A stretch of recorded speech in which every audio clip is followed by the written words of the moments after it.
नमस्कार दोस्तों, career with Ashutosh channel में आप सभी का स्वागत करता हूं। आपके सामने उपस्थित हुआ एक नया वीडियो लेकर, जिसमें आज हम लोग बात करने वाले हैं राइट टू प्रॉपर्टी से संबंधित एक बहुत ही महत्वपूर्ण फैसला जो सुप्रीम कोर्ट ने दिया है उसके बारे में। यह वीडियो उन सभी लोगों के लिए इंपॉर्टेंट है जो राइट टू प्रॉपर्टी या प्रॉपर्टी से संबंधित कोई जानकारी चाहते हैं, या संपत्ति का अधिग्रहण से संबंधित है, या जो प्रॉपर्टी रखते हैं जिनकी संपत्ति का भविष्य में राज्य द्वारा कभी अधिग्रहण किया जाना है या किया गया है। तो ऐसे जो भी लोग हैं जो इस वीडियो को देख रहे हैं, जल्दी से वीडियो को लाइक कर दीजिएगा। एक बार लिंक को कॉपी करके शेयर कर दीजिए अपनी सभी दोस्तों के बीच में। चैनल पे नए हैं तो सब्सक्राइब करिए। और इस वीडियो में राइट टू प्रॉपर्टी से संबंधित संपूर्ण जानकारी मैं आपको देने वाला हूं दोस्तों। अब दोस्तों, आप सबको पता है कि भारत में कोई भी व्यक्ति हो, उसके सिविल मामले में एक सबसे महत्वपूर्ण मामला होता है संपत्ति का अधिकार। तो संपत्ति का अधिकार दोस्तों भारत में एक कानूनी अधिकार है, और आप सबको पता है दोस्तों, पहले ये मौलिक अधिकार भी था, लेकिन वर्तमान स्थिति क्या है, अब ये कानूनी अधिकार है। मौलिक अधिकार था तो इसका इंक्रोचमेंट करना थोड़ा सा मुश्किल था, मतलब संपत्ति का अधिग्रहण राज्य द्वारा करना मुश्किल था उसमें, लेकिन अब कानूनी अधिकार बनने से राज्य के लिए यह आसान हो गया है। लेकिन सुप्रीम कोर्ट ने क्या कहा? सुप्रीम कोर्ट ने कहा कि कानूनी अधिकार भले ही यह बन गया है, लेकिन यह अभी भी एक संवैधानिक अधिकार है, और जब तक प्रॉपर प्रोसीजर को फॉलो नहीं किया जाए तब तक आप किसी भी व्यक्ति की, किसी भी प्राइवेट एंटिटी की संपत्ति का अधिग्रहण नहीं कर सकते। समझ में आ रही बात? तो 7 उन्होंने सब लॉज भी बताए, मतलब 7 सब राइट्स भी बताए हैं कि संपत्ति के कानूनी अधिकार में, जो कि एक संवैधानिक अधिकार भी है, उसमें 7 मूलभूत अधिकार निहित हैं, जिन 7 अधिकारों का पालन करते हुए दोस्तों कि राज्य को किसी भी व्यक्ति की संपत्ति का अधिग्रहण करना है, अदरवाइज ये अधिग्रहण जो है वो असंवैधानिक होगा। क्लियर? तो बहुत इंपॉर्टेंट है ये वीडियो। किनके लिए इंपॉर्टेंट है दोस्तों? तो उन सभी लोगों के लिए जो यूपीएससी की तैयारी कर रहे हैं, जो यूपीएससी की तैयारी कर रहे हैं दोस्तों, उनके लिए बहुत इंपॉर्टेंट है। जो यूपीपीसीएस की तैयारी कर रहे हैं या अन्य स्टेट पीसीएस की तैयारी कर रहे हैं, उनके लिए बहुत इंपॉर्टेंट है। और जो व्यवहारिक ज्ञान के लिए दोस्तों ये न्यूज देखते हैं और एनालाइज करना चाहते हैं, उनके लिए भी ये वीडियो बहुत ही ज्यादा इंपॉर्टेंट है, इसको ध्यान रखना है। क्लियर? तो चलिए, a lot to know, a lot to discuss, हम लोग बढ़ जाते हैं आगे, राइट टू प्रॉपर्टी के बारे में बात करते हैं। और संपत्ति तो दोस्तों सबके पास या तो होती है या तो भविष्य में अधिग्रहण करने की सबकी इच्छा रहती है। संपत्ति, घर परिवार बढ़ता है तो संपत्ति की आवश्यकता पड़ती है। जमीन का एक छोटा टुकड़ा लेकर सभी को यह आकांक्षा होती है कि घर बनवाएं और एक छोटा घर हो, और फिर जब आर्थिक स्थिति अच्छी होती है तो बड़ा घर बनाने की इच्छा सबकी होती है। या जो खेती किसानी से संबंधित लोग हैं, उनको खेती के लिए, कृषि के लिए या अन्य प्रयोजनों के लिए भी संपत्ति की आवश्यकता होती है। तो संपत्ति दोस्तों सबसे महत्वपूर्ण हिस्सा है भारत में, जिसकी हर व्यक्ति को कभी न कभी जरूरत पड़ती ही है। ठीक है, तो चलिए देखते हैं दोस्तों क्या स्थिति है। यहां पर दोस्तों आगे बढ़ने से पहले एक महत्वपूर्ण सूचना आप सभी लोगों के लिए कि यूपीपीसीएस 2024 की जो लोग तैयारी कर रहे हैं, प्री और मेंस की संपूर्ण तैयारी के लिए विजेता बैच हमारी एप्लीकेशन पर चल रहा है दोस्तों, जिसमें हम कंप्लीट प्री का सिलेबस आपको दे रहे हैं, कंप्लीट मेंस का सिलेबस हम आपको दे रहे हैं, जिसमें हिंदी, एसे और जीएस के सभी पेपर्स हम आपको कवर करा कर दे रहे हैं। ध्यान रखिएगा, ये केवल आंसर राइटिंग का बैच नहीं है, ये कंप्लीट बैच है। और यहां पर दोस्तों आपको हम लाइव क्लासेस के माध्यम से पूरी क्लासेस दे रहे हैं, पीडीएफ नोट्स दे रहे हैं, और इसके माध्यम से पूरा पाठ्यक्रम हम आपको कंप्लीट कराएंगे। इसके अलावा दोस्तों आपको डेली आंसर राइटिंग क्लास चल रही है दिन में 12 बजे, और निबंध लिखने की क्लास आपकी शनिवार सुबह 10 बजे रेगुलरली चलती है दोस्तों। तो ये कंप्लीट बैच है, इससे अगर आप ज्वाइन करना चाहते हैं तो जुड़िए और अपनी तैयारी को सही दिशा में आगे बढ़ाइए, और सिलेक्शन के लिए जो वास्तव में तैयारी होनी चाहिए वैसी तैयारी आपको यहाँ पर मिलेगी। क्लियर? इसका लिंक आपको डिस्क्रिप्शन बॉक्स में मिल जाएगा। हमारे एप्लीकेशन का लिंक भी डिस्क्रिप्शन बॉक्स में है, या तो आप सीधे प्ले स्टोर से हमारे एप्लीकेशन को डाउनलोड कर सकते हैं और वहां से भी इस बैच को ज्वाइन कर सकते हैं। क्लियर? चलिए बढ़ जाते हैं दोस्तों। एक बात और, 850 से अधिक पद होने की संभावना है यूपीपीसीएस 2024 में। बहुत बड़ी वैकेंसी है, तो इस अवसर को जाने मत दीजिए। एक अच्छी तैयारी ही आपको सिलेक्शन दिलाएगी, ये बात हमेशा याद रखिए। क्लियर? चलिए, यहां पर सबसे महत्वपूर्ण चीज जो जजमेंट है वो क्या है? Acquisition of private property not valid if proper procedure not followed, says supreme court. Supreme court ने क्या कहा दोस्तों? सुप्रीम कोर्ट का कहना है कि अगर उचित प्रक्रिया का पालन नहीं किया गया तो निजी संपत्ति का अधिग्रहण वैध नहीं होगा। ये क्लियर कट दोस्तों सुप्रीम कोर्ट ने कहा है, और ये एक बहुत बड़ा डिसीजन है दोस्तों। उचित प्रोसीजर क्या है ये भी बताऊंगा दोस्तों। देखिए आगे बात करते हैं। यहां पर देखिए सुप्रीम कोर्ट ऑफ इंडिया आपके सामने यहाँ पे प्रदर्शित किया है, और आप लोग को कमेंट बॉक्स में बताना है कि सुप्रीम कोर्ट कि स्थापना और गठन किस अनुच्छेद से संबंधित है? कमेंट बॉक्स में कमेंट करके जरूर बताइए। ठीक, अब देखिए खबरों में इसलिए है जो क्लियर कट आपको पता है, सुप्रीम कोर्ट का फैसला भूमि मालिकों को मनमाने सरकारी अधिग्रहण से बचाता है। ठीक है, और अनुच्छेद 300A के पालन पर जोर देता है, संपत्ति के संवैधानिक अधिकार और उपाधिकारों के अनुपालन को सुनिश्चित करता है। अब ये अनुच्छेद 300A क्या है दोस्तों, ये किस चीज का नाम है, तो इसके बारे में भी बात करेंगे। संपत्ति का अधिकार दोस्तों पहले क्या था, भारत में एक संवैधानिक अधिकार नहीं था, पहले मूल अधिकार था। पहले एक मूल अधिकार था जो संविधान में, हमारे संविधान में अनुच्छेद 31 के तहत मेंशन था। अनुच्छेद 31 में मेंशन था संपत्ति का अधिकार, जो कि फंडामेंटल राइट था, मौलिक अधिकार था। अब अगर उस समय राज्य क्या कर रहा है, राज्य हमारी संपत्ति का अधिग्रहण करता था और हम नहीं चाहते कि हम अपनी संपत्ति दें राज्य को, तो हम क्या कर सकते थे, हम अनुच्छेद 32 का उपयोग करके, संवैधानिक अधिकारों के उपचार के अधिकार का उपयोग करके हम सुप्रीम कोर्ट सीधे जा सकते थे और सुप्रीम कोर्ट में हम याचिका दायर कर सकते थे कि हमें यह संपत्ति का अधिग्रहण नहीं करवाना है, अर्थात हम अपनी संपत्ति नहीं देना चाहते। तो सुप्रीम कोर्ट यहां पर दोस्तों रिट जारी करके ये इंश्योर करता कि हमारी संपत्ति का अधिग्रहण ना। क्लियर, तो ये फंडामेंटल राइट था दोस्तों, जो क्या था, राज्य के लिए एक बहुत बड़ी समस्या था। किसके लिए, लैंड रिडिस्ट्रीब्यूशन के लिए। और अगर कोई सार्वजनिक संपत्ति या सार्वजनिक निर्माण उसे करना है तो उसके लिए संपत्ति का अधिग्रहण करने में एक बहुत बड़ा रोड़ा बन रहा था दोस्तों। तो सरकार ने क्या डिसाइड किया, सरकार ने डिसाइड किया कि 44वां संविधान संशोधन अधिनियम 1978 के द्वारा हमारे संविधान में संशोधन किया और इस फंडामेंटल राइट को, जो अनुच्छेद 31 के तहत संपत्ति का अधिकार एक मौलिक अधिकार था, इसको परिवर्तित कर दिया एक कानूनी अधिकार में। इसे परिवर्तित किसमें किया, एक कानूनी अधिकार में परिवर्तित कर दिया और अनुच्छेद 300A के अंतर्गत रख दिया संविधान के भाग 12। क्लियर हो गई बात। अनुच्छेद 300A part 12 of the constitution, याद रखिएगा दोस्तों, आपके लिए बहुत इंपॉर्टेंट है, एग्जाम के लिए भी और नॉलेज के लिए भी। अब दोस्तों क्या है, अब इसकी स्थिति और स्टेटस क्या है, ये क्या है दोस्तों, ये अब कानूनी अधिकार है, ये कानूनी अधिकार है। आप सभी दोस्तों को ये पता होना चाहिए। अब दोस्तों देखिए यहां पर एक बात इंपॉर्टेंट है, कानूनी अधिकार मैंने कह दिया, लेकिन यहां पर सुप्रीम कोर्ट ने क्या कहा कि कानूनी अधिकार के साथ साथ ये संवैधानिक अधिकार भी है और कहीं ना कहीं दोस्तों मानव अधिकार भी है ये। तो इसीलिए मनमाना अधिग्रहण जो है वो वैलिड नहीं होगा, ये बात क्लियर।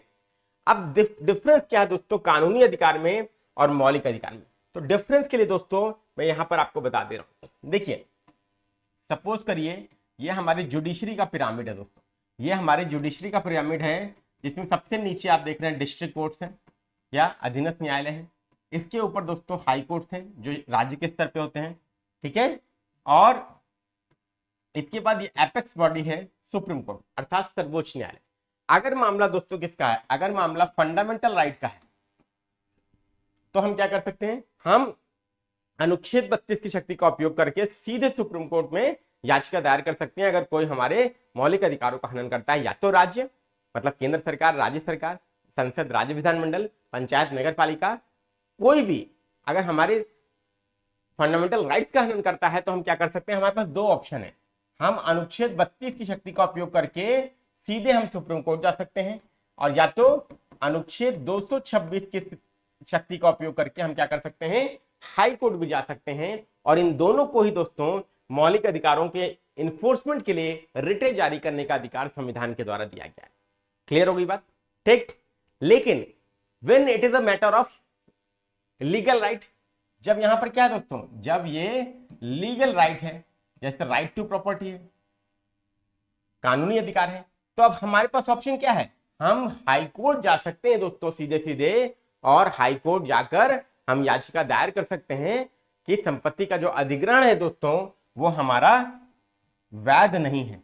समझ में आ रही बात, वैध नहीं है, ये हम क्लियर कट कह सकते हैं, और तो हाई कोर्ट उस पर जजमेंट दे सकता है, और उसके बाद दोस्तों हाई कोर्ट के निर्णय के विरुद्ध याचिका दायर करके सुप्रीम कोर्ट भी जाया जा सकता है। ये बात याद रखिएगा, मतलब हाईकोर्ट के निर्णय के विरुद्ध अपील करके हम सुप्रीम कोर्ट जा सकते हैं अपीली क्षेत्राधिकार के अंतर्गत। क्लियर, एपेलेट ज्यूरिसडिक्शन के तहत। ये दोस्तों प्रोसीजर है, ये बात आपको ध्यान रखना है। ठीक, अब यहां पर दोस्तों क्या है, यहां पर आर्टिकल 300 ए दोस्तों हमें ये क्या करता है, करने के लिए सक्षम बनाता है। ठीक, समझ में आ गई बात, क्लियर है। अब दोस्तों याद रखिएगा, ये अंतर है दोस्तों, दोनों में अंतर है और ये अंतर आप सबको पता होना चाहिए। लेकिन यहां पर दोस्तों, यहां पर सुप्रीम कोर्ट ने यह भी कहा कि भले ही ये कानूनी अधिकार है, लेकिन ये संवैधानिक अधिकार है और बिना उचित प्रक्रिया का पालन किए अगर संपत्ति का अधिग्रहण किया जा रहा है तो ये अवैध होगा। ये बात सरकार को और राज्य को समझनी चाहिए।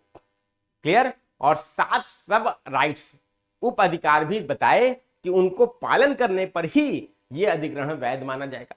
तो वो कौन से अधिकार है, चलिए देखते हैं। ठीक है,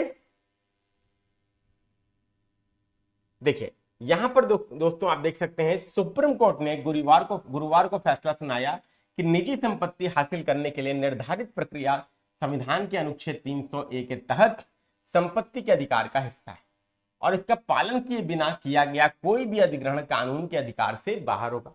मतलब उचित प्रक्रिया से अगर आप अधिग्रहण कर रहे हैं तब तो वो वैलिड है, अदरवाइज वो अवैलिड नहीं है और वो मान्य नहीं होगा, अवैध होगा। अनुच्छेद 300A के अंतर्गत ये बात आपको ध्यान रखना है। और अनुच्छेद 300A क्या कहता है, कानून का संपत्ति के अधिकार को कानूनी अधिकार के रूप में मान्यता देता है। ये बात आपको ध्यान रखना है। क्लियर, ठीक है। चलिए, कलकत्ता उच्च न्यायालय डिवीजन बेंच के आदेश को बरकरार रखते हुए निजी भूमि के एक टुकड़े के अधिग्रहण के कोलकाता नगर निगम के फैसले को खारिज करते हुए जस्टिस PS नरसिम्हा और अरविंद कुमार की सुप्रीम कोर्ट की बेंच ने कहा कि 7 बुनियादी प्रक्रियात्मक अधिकार हैं जो अनुच्छेद 301 एक भूमि मालिक को प्रदान करता है। मतलब यहां पर जस्टिस PS नरसिम्हा और जस्टिस अरविंद कुमार क्या कहते हैं, ये कह रहे हैं, इनकी बेंच ये कह रही है कि 7 fundamental procedural rights are there, 7 fundamental procedural rights are there जो आर्टिकल 300A के अंतर्गत किसी व्यक्ति के पास प्राप्त होते हैं, अवेलेबल है, उनको आपको पालन करना होगा, तब आप किसी की संपत्ति का अधिग्रहण कर सकते हैं। क्लियर, और जिसकी आवश्यकता भी है, आपको अधिग्रहण करने से पहले वो अधिकार इंश्योर करने चाहिए कि वो नागरिकों को प्राप्त हो। ऐसा नहीं कि मनमाने तरीके से आपने नोटिस चिपका दिया और कि ये संपत्ति राज्य की, ऐसा नहीं कर सकते। क्लियर, वैध अधिग्रहण से पहले अनुपालन इसका किया जाना चाहिए। इन 7 प्रक्रियात्मक बुनियादी अधिकारों का अनुपालन होना चाहिए। तो वो कौन से अधिकार हैं, चलिए देखते हैं। यहां पर देखिए, यहां पर संपत्ति के अधिकार के अंतर्गत प्रक्रियात्मक जो उप अधिकार 7 हैं वो कौन कौन से हैं। देखिए, सबसे पहले मैंने यहां पर देखिए एकदम लाइन टू लाइन आपके लिए चिन्हित करके बताया है। सबसे पहले सूचना का अधिकार, सूचना होनी चाहिए दोस्तों, जिसकी संपत्ति अधिग्रहण किया जा रहा है, राज्य ने निर्धारित किया है कि इसकी संपत्ति हमें अधिग्रहण करना है, तो उसको सूचना, प्रायर नोटिस उसको मिलनी चाहिए। ये उसका अधिकार है। व्यक्तियों को उनकी संपत्ति अर्जित करने के इरादे के बारे में सूचित किया जाना चाहिए। मतलब अगर आपने ये डिसाइड किया कि किसी व्यक्ति की प्राइवेट प्रॉपर्टी को आप अधिग्रहण कर रहे हैं तो उसके बारे में उसको प्रायर नोटिस के द्वारा सूचना मिलनी चाहिए। पहला अधिकार तो यही है जो उस व्यक्ति के पास अवेलेबल है। दूसरा, सुनवाई का अधिकार, प्रभावित व्यक्तियों को आपत्तियां व्यक्त करने का अधिकार है। प्रभावित व्यक्ति मतलब जिसकी संपत्ति का अधिग्रहण किया जा रहा है, जो उससे प्रभावित होगा, उसे आपत्ति भी दायर करने का अधिकार है दोस्तों, इससे भी आप छीन नहीं सकते। ठीक है, दूसरा अधिकार। तीसरा, तर्क संगत निर्णय का अधिकार, सरकार को तर्क संगत निर्णय के साथ अधिग्रहण को उचित ठहराना चाहिए। अगर उस व्यक्ति को आपत्ति भी है तो सरकार को जो अपना निर्णय है वो लॉजिकल प्रूव करना होगा और उचित ठहराना होगा कि लॉजिकली ये क्या है, उचित है, तभी हम इसका अधिग्रहण कर रहे हैं। समझ में आ रही बात। जैसे हमें क्या करना है, हमें एक्सप्रेसवे बनाना है और आपकी जमीन रास्ते में आ रही, मार्ग में पड़ रही, तो हमारे पास कोई और ऑप्शन अवेलेबल नहीं है, इसलिए हम आपकी जमीन का अधिग्रहण करना चाहते हैं। तो अगर आप लॉजिक किसी व्यक्ति को देते हैं तो वो संतुष्ट होता है। और यही दोस्तों क्या है, यही सुप्रीम कोर्ट ने इस तीसरे अधिकार के तहत कहा है। क्लियर हो गई बात। ठीक है, ठीक। सार्वजनिक प्रयोजन औचित्य, मतलब यहां पर दोस्तों एक और बात इंपॉर्टेंट है। यहां पर एक और बात इंपॉर्टेंट ये है कि राज्य को यह इंश्योर करना चाहिए कि कि जब भी वो अधिग्रहण कर रहा है वो सार्वजनिक प्रयोजन के लिए ही कर रहा है, कोई प्राइवेट कंपनी के मालिक के बिहाफ पर अधिग्रहण नहीं कर रहा है। मतलब किसी उद्योगपति की बिहाफ पे अधिग्रहण नहीं हो रहा है कि उद्योगपति को कोई अपनी संपत्ति निर्माण करना है उसके लिए राज्य अधिग्रहण कर रहा है, ऐसा नहीं होना चाहिए। मतलब सार्वजनिक प्रयोजन के लिए ही एक्सप्रेसवे का निर्माण करना है, पोर्ट्स का निर्माण करना है, सड़कें बनानी है, राजमार्गों का निर्माण करना है, इस केस में अगर अधिग्रहण हो रहा है, या कम्युनिटी पार्क बनाने हैं, डेवलपमेंट पार्क बनाना है, तब इस तरीके से अगर आप कर रहे हैं तो आपका ये वैलिड है। क्लियर, समझ में आ गई बात। नेक्स्ट, पुनर्स्थापन या उचित मुआवजे का अधिकार। जिस व्यक्ति की पुनर्स्थापना हो रही है उससे मुआवजे का भी अधिकार है। मतलब उस व्यक्ति की संपत्ति आप ले रहे हैं, उसको आप पुनर्स्थापित तो करेंगे ना, उसको आप मुआवजा तो देंगे ना, कंपनसेशन तो देंगे ना, कि ऐसे ही ले लेंगे। उसको मिलना चाहिए प्रॉपर मुआवजा, और भूमि मालिक अपनी संपत्ति के लिए उचित मुआवजे का अधिकार है। सपोज करिए किसी का 1000 स्क्वायर फीट का प्लॉट जो है उसका अधिग्रहण किया जा रहा है राज्य के द्वारा। अब उसको मार्केट रेट के हिसाब से 40 लाख उसकी वैल्यू है, तो उसको 40 लाख मिलना चाहिए। ऐसा नहीं होना चाहिए कि 20 लाख रुपए लो और काम करो, या 20 लाख 15 लाख रुपए लो काम करो, ऐसा नहीं होना चाहिए। As per the market rate होना चाहिए दोस्तों, जो सर्किल रेट है उसके हिसाब से। ठीक, नेक्स्ट, एक कुशल और शीघ्र प्रक्रिया का अधिकार। मतलब प्रक्रिया जो होनी चाहिए वो कुशल होनी चाहिए, स्किल्ड होनी चाहिए और शीघ्र होनी चाहिए। अधिग्रहण प्रक्रियाएं कुशल होनी चाहिए और निर्धारित समय सीमा का पालन करना चाहिए। मतलब नोटिस आपने चिपकाया कि हम 6 महीने के अंदर अधिग्रहण करेंगे, तो 6 मंथ आपको दिए हैं राज्य ने, आप 6 महीने में अपनी व्यवस्था करें। क्लियर। निष्कर्ष का अधिकार। प्रक्रिया संपत्ति के भौतिक हस्तांतरण के साथ समाप्त होती है, कब्जा लेने में विफलता से अधिग्रहण अधूरा हो जाता है। मतलब प्रक्रिया तब खत्म होती है जब संपत्ति का हस्तांतरण हो जाता है उस व्यक्ति से राज्य को, प्राइवेट व्यक्ति से राज्य को।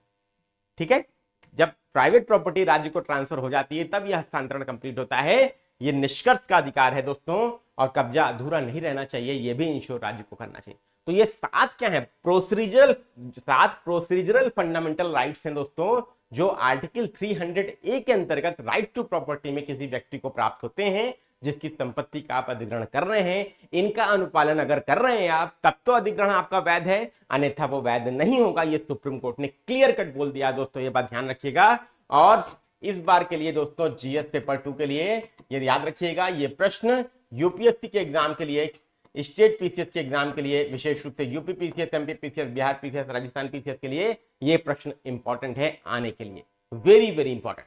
ठीक, चलिए इसके बाद बेंच ने क्या कहा। बेंच ने ये लिखते हुए कहा कि न्यायमूर्ति नरसिम्हा ने कहा 7 चरण प्रक्रियाएं हो सकती हैं, लेकिन वे अनुच्छेद 301 के तहत संपत्ति के अधिकार की वास्तविक सामग्री का गठन करते हैं। मतलब क्या है, ये नरसिम्हा साहब कह रहे हैं, यहाँ पर न्यायमूर्ति जी हैं नरसिम्हा जी ने कहा कि 7 चरण प्रक्रियाएं हो सकती हैं, लेकिन वे अनुच्छेद 301 के तहत संपत्ति के अधिकार की वास्तविक सामग्री का गठन करती हैं। मतलब भले ही ये 7 क्या है प्रक्रियाएं हैं, लेकिन ये अनुच्छेद 301 के तहत क्या है, ये संपत्ति के अधिकार को कंप्लीट करती हैं। इनका अनुपालन जरूर होना चाहिए, ये इंश्योर करना चाहिए राज्य को। ठीक, इन प्रक्रियाओं का अनुपालन ना करना अधिकार का उल्लंघन होगा। अगर राज्य इन प्रक्रियाओं का उल्लंघन करता है, इन प्रक्रियाओं का पालन नहीं करता है, तो संपत्ति के अधिकार का उल्लंघन होगा दोस्तों। और व्यक्ति क्या कर सकता है, अनुच्छेद 226 के तहत हाई कोर्ट में अपील कर सकता है, और फिर अपील के माध्यम से दोस्तों सुप्रीम कोर्ट में भी अपील कर सकता है। ऐसा नहीं है कि वो कानूनी अधिकार के लिए सुप्रीम कोर्ट नहीं जा सकता, लेकिन प्रथमतया नहीं जा सकता। याद रखिएगा, अपील के माध्यम से जा सकता है, ये एकदम क्लियर कट बात। ठीक, उचित प्रक्रिया का पालन किए बिना संपत्ति अर्जित करने की कार्यवाही कानून के अधिकार से बाहर होगी। मतलब अगर उचित प्रोसीजर का पालन नहीं किया है तो संपत्ति अर्जित करने की कार्यवाही जो होगी वो कानून के अधिकार के बाहर होगी और अवैध होगी दोस्तों। क्लियर कट सुप्रीम कोर्ट ने कह दिया। फैसले में यह भी कहा गया कि एक कानून की आवश्यकता केवल एक कानून की उपस्थिति से समाप्त नहीं होती, जो राज्य को किसी व्यक्ति को उसकी संपत्ति से वंचित करने का अधिकार देता है। मतलब क्या है, पहले क्या था, पहले अधिग्रहण करने का कानून, ये क्या यहाँ पे बेंच क्या कह रही है, यहाँ पे बेंच ये कह रही है कि कानून की आवश्यकता केवल कानून की उपस्थिति नहीं है, कानून का अनुपालन भी होना चाहिए। यहां पर ये बेंच कहने का प्रयास कर रही है। ध्यान दीजिए दोस्तों, ये कह रही है बेंच कि कानून की आवश्यकता केवल एक कानून की उपस्थिति से समाप्त नहीं होती, जो राज्य को उसकी संपत्ति से के अधिकार से वंचित करने के लिए अवेलेबल है। समझ में आ रही बात। ठीक, बल्कि ऐसे कानून में प्रदान की गई प्रकृति, विशेषताओं, प्रावधानों और प्रक्रिया पर आवश्यक रूप से विचार किया जाना चाहिए। ऐसा नहीं है कि राइट टू प्रॉपर्टी अब क्या है, कानूनी अधिकार है या लीगल राइट है, तो अब राज्य को यह अधिकार मिल गया कि कोई भी संपत्ति जिसको जो राज्य चाहे उसको अधिग्रहण कर ले, मनमाने तरीके से अधिग्रहण कर ले। नहीं, उचित प्रक्रियाओं का पालन होना चाहिए। कानून की उपस्थिति का मतलब केवल ये नहीं है, कानून होने का मतलब ये नहीं है कि कानून केवल उपस्थित होना चाहिए, कानून में जो जितनी प्रक्रियाएं लिखी हैं उसका अनुपालन होना चाहिए, ये बेंच यहां पर कह रही है। क्लियर? इसमें कहा गया कि राज्य को अनिवार्य रूप से उस प्रक्रिया का पालन करना चाहिए जो अनुच्छेद 301 के तहत अधिग्रहण को वैध बनाने के लिए कानून के तहत प्रदान की गई है, जो कि मैंने पहले आपको बताया। क्लियर? अदालत ने कहा कि संपत्ति के अधिकार की सुरक्षा के लिए प्रक्रियात्मक सुरक्षा उपायों का अस्तित्व और उनका पालन महत्वपूर्ण है, क्योंकि वे अधिग्रहण की प्रक्रिया में निष्पक्षता, पारदर्शिता, प्राकृतिक न्याय और शक्ति का गैर मनमाना प्रयोग सुनिश्चित करते हैं। मतलब क्या है दोस्तों, यहां पर देखिए क्या कहना चाह रहा है सुप्रीम कोर्ट। सुप्रीम कोर्ट ने कहा कि संपत्ति के अधिकार की सुरक्षा के लिए ये जो प्रक्रियात्मक सुरक्षा उपाय हैं, इनका अस्तित्व और उनका पालन महत्वपूर्ण इसलिए है क्योंकि अधिग्रहण की प्रक्रिया में निष्पक्षता, पारदर्शिता और प्राकृतिक न्याय और शक्ति के गैर मनमाने प्रयोग को ये सुनिश्चित करते हैं। समझ में आ गई बात दोस्तों? ठीक है, ये समझिए बात को। मतलब ये है कि जो 7 आपके प्रोसीजरल फंडामेंटल राइट्स हैं, जो राइट टू प्रॉपर्टी के अंतर्गत सुप्रीम कोर्ट ने डिफाइन किए हैं, उनका ये कहना है कि अगर इनका राज्य अनुपालन करेगा तो ये इससे क्या होगा, कानूनी अधिकार जो संपत्ति का अधिकार है वो सुरक्षित भी होगा। और दूसरी चीज दोस्तों, यहां पर क्या क्या चीजें इंश्योर होंगी, निष्पक्षता इंश्योर होगी, पारदर्शिता इंश्योर होगी, प्राकृतिक न्याय स्टैब्लिश होगा और अधिकार का गैर मनमाना प्रयोग दोस्तों वो होगा, मनमाना प्रयोग नहीं होगा। समझ में आ गई बात? तो देखिए कितना बेहतरीन दोस्तों निर्णय जो है यहां पर सुप्रीम कोर्ट ऑफ इंडिया ने दिया है। और वास्तव में दोस्तों अगर सुप्रीम कोर्ट ऑफ इंडिया हमारे अधिकारों का, मौलिक अधिकारों का तो कस्टोडियन ही है, लेकिन हमारे जितने भी लीगल राइट्स भी हैं उनका भी supreme court of India custodian है। क्लियर हो गई बात? ठीक। 2009 में कोलकाता नगर निगम ने नारकेल डांगा नॉर्थ रोड में बिरिंची बिहारी शाह की संपत्ति में जबरन प्रवेश करने और कब्जा करने का प्रयास किया, जिससे उन्हें हाईकोर्ट का दरवाजा खटखटाने के लिए मजबूर होना पड़ा। मतलब यहां पर बिहारी शाह जी की संपत्ति में जबरन प्रवेश और कब्जा करने का प्रयास नगर निगम को, कोलकाता नगर निगम द्वारा किया गया और इन्होंने हाईकोर्ट का दरवाजा खटखटाया अनुच्छेद 226 की शक्ति का उपयोग करके। क्यों? क्योंकि अनुच्छेद 226 व्यक्ति को न केवल मौलिक अधिकार के लिए हाईकोर्ट जाने बल्कि कानूनी अधिकार के एनफोर्समेंट के लिए भी हाईकोर्ट जाने का अधिकार देता है, उसी का उपयोग इन्होंने किया। ठीक। अदालत ने निगम को अतिक्रमण की जांच करने और संपत्ति पर कोई निर्माण नहीं करने का निर्देश देते हुए याचिका का निपटारा कर दिया। अदालत ने क्या कहा, नगर निगम को अतिक्रमण की जांच आप करिए और संपत्ति पर कोई निर्माण आप नहीं कर सकते, यह आदेश हाईकोर्ट ने पारित किया। क्लियर? इसके बाद दोस्तों देखिए 1 साल बाद क्या होता है, निगम द्वारा मालिक की श्रेणी से उसका नाम हटा दिया गया और आधिकारिक रिकॉर्ड में निगम का नाम डालने के बाद शाह ने फिर से हाईकोर्ट का दरवाजा खटखटा दिया। ठीक है, जब आधिकारिक रिकॉर्ड से नगर निगम ने क्या किया, उस मालिक का नाम हटा दिया और आधिकारिक रिकॉर्ड में निगम का नाम डाल दिया गया, तो फिर से शाह जी जो है ये हाईकोर्ट का दरवाजा खटखटाते हैं। अब देखिए क्या हुआ, जनवरी 2015 में हाईकोर्ट की एकल न्यायाधीश पीठ ने याचिका का निपटारा कर दिया और निगम को शाह के कब्जे में हस्तक्षेप करने से रोक दिया और साथ ही आधिकारिक रिकॉर्ड में उसके नाम की गलत रिकॉर्डिंग को प्रभावी करने से भी रोक दिया। मतलब न्यायाधीश ने कहा यहाँ पे कि आप जो भी काम कर रहे हैं, आधिकारिक रिकॉर्ड में नाम व्यक्ति का हटा दिया गया, उसको आप रोकिए, उसको आप पुनर्व्यवस्थित करिए जैसे पहले था, और आप इस तरीके से आधिकारिक रिकॉर्ड में नाम चेंज नहीं कर सकते, ये गलत है। ठीक। निगम को आदेश की तारीख से 2 सप्ताह के भीतर संपत्ति से अपने कर्मियों और सामग्री को हटाने का भी आदेश दे दिया गया कि 2 हफ्ते के अंदर आपको समय दिया जाता है, आप 2 हफ्ते में अपनी सामग्री और अपने कर्मियों को शाह जी की संपत्ति से हटाइए। क्लियर? इसके बाद दोस्तों back to basics, right to property in India. थोड़ा सा राइट टू प्रॉपर्टी के बारे में भी बात कर लेते हैं। मैं बता चुका हूं, हालांकि फिर भी एग्जाम के पॉइंट ऑफ व्यू से इंपॉर्टेंट है, समराइज कर देता हूं। यहाँ पर देखिए संपत्ति का अधिकार शुरू में भारत के संविधान के तहत एक मौलिक अधिकार था। मैं आपको बता चुका हूं आर्टिकल 31, ठीक है, जिसे संविधान के भाग 3 में शामिल किया गया था।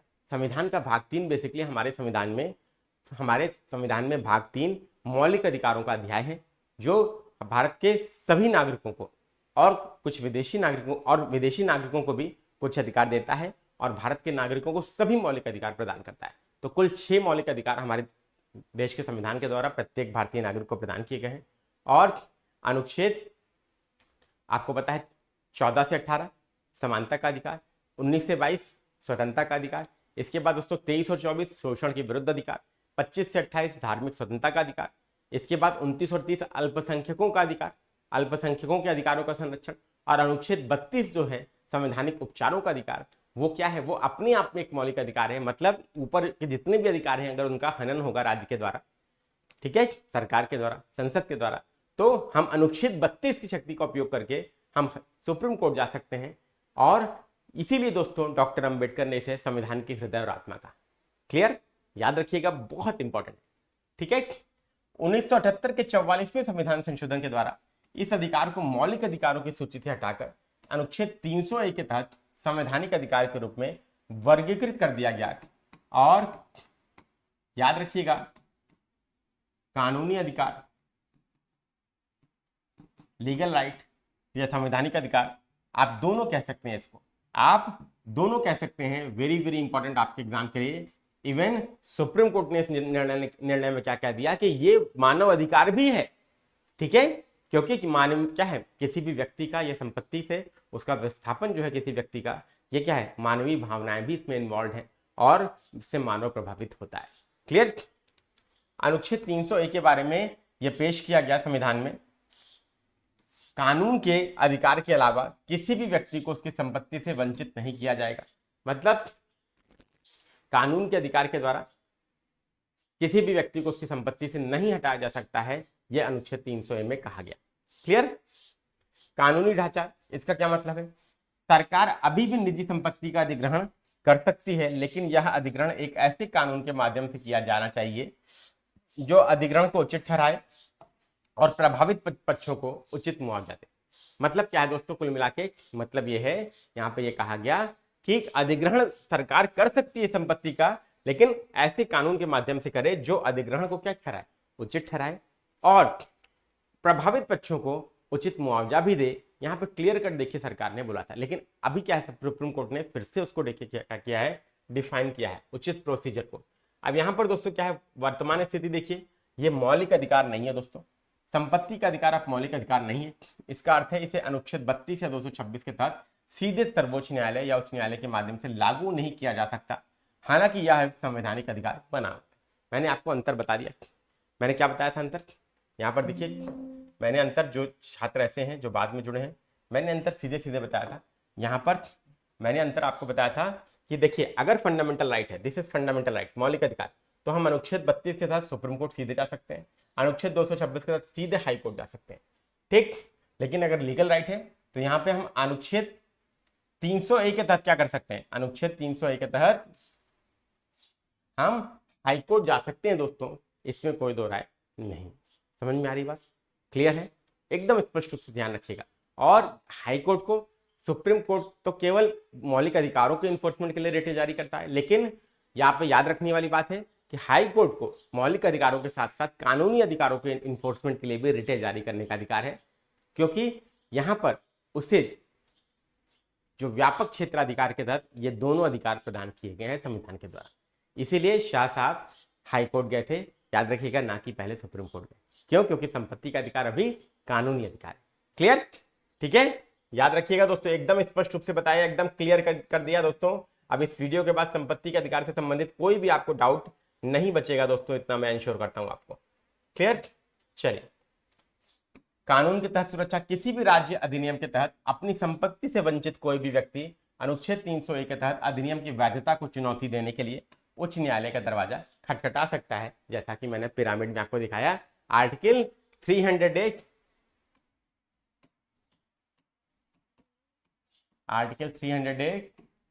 का उपयोग किया और सीधे हाई कोर्ट का दरवाजा खटखटाया।